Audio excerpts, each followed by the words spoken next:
অধ্যায় ১ বিলুর নতুন গ্রাম। ছোট্ট ছেলেটির নাম বিলু। সে ক্লাস 4-এ পড়ে। বাবার চাকরির কারণে তারা কলকাতা থেকে এক অজানা গ্রামে চলে আসে। নাম চাঁদপুর। গ্রামটা খুব সুন্দর। চারদিকে ধান ক্ষেত, আম গাছ, পাখির ডাক আর কুয়াশায় ঢাকা সকালে একটা মায়াবী আবেশ।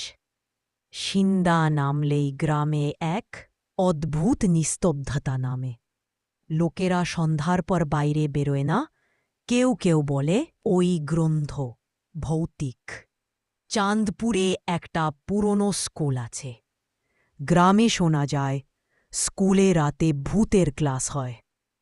অনেকে দেখেছে জানালায় আলো জ্বলছে, অথচ স্কুল বন্ধ। কেউ কেউ বলেছে ছাত্রছাত্রীদের ছায়া দেখা যায়। বিলু খুব কৌতূহলী ছেলে। সে ভূতের গল্প খুব পছন্দ করে। মা বললেও সে কান না দিয়ে রাতে জানালা দিয়ে ওই স্কুলের দিকে তাকায়। একদিন সে স্কুলে একটা আলো জ্বলতে দেখে, কিন্তু স্কুল তো বন্ধ। অধ্যায় ৩ গোপন অনুসন্ধান। বিলুর স্কুলটা গা ছমছমে, দরজাগুলো বন্ধ, কিন্তু একটা ছোট জানালা দিয়ে ভেতরে তাকাতেই তারা দেখেছে বোর্ডে কেউ কিছু লিখছে, কিন্তু ঘরে কেউ নেই। হঠাৎ টিক টিক টিক দেওয়ালের খুঁটি। একটা চেয়ার নড়ল।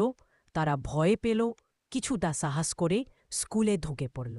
ভূতের সাথে দেখা তারা দেখেল একটা হালকা আলোয় কয়েকটা ছায়া বসে আছে। টেবিলের সামনে এক দাদু দাঁড়িয়ে, তার মুখে হাসি, হাতে চক। তোমরা এসেছ ক্লাসে? খুব ভালো, আজ ভূতের ইতিহাস শেখাবো। বিলোর গলা শুকিয়ে গেল। আপনি ভূত?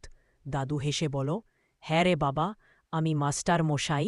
এই স্কুলে একসময় পড়াতাম, মারা যাওয়ার পরও পড়ানো ছাড়তে পারিনি।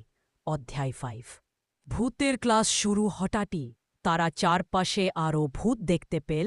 ছোট বাচ্চা, ছাত্রী, কেউ কেউ স্কুল ইউনিফর্মে। সবাই মজা করছে, কেউ কার্টুন আঁকছে, কেউ নাচছে। ভয় পেও না, আমরা মজার ভূত, এক বাচ্চা ভূত বলো। তারা বিলুকে চক দিয়ে একটা ভূতের ছবি আঁকতে বলো। মিঠু তো ভূতের সাথে লুকোচুরি খেলতে শুরু করল। রাহুল বলো, তোমরা রাত ভয় না পায়, পড়াশোনা তো আমাদেরও ভালো লাগে।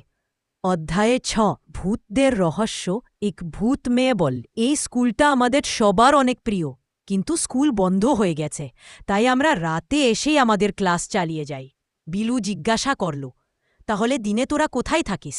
এক দাদু ভূত বললেন, আমরা দিনের আলোতে গাছপালা, পুরনো বই আর ক্লাসরুমে লুকিয়ে থাকি, মানুষদের বিরক্ত করি না। বিলুর মনে হল ভূতগুলোকে কেউই চেনে না, অথচ তারা খুবই মিষ্টি আর পড়াশোনা প্রেমী। অধ্যায়ে 7 ভূতের অনুরোধ।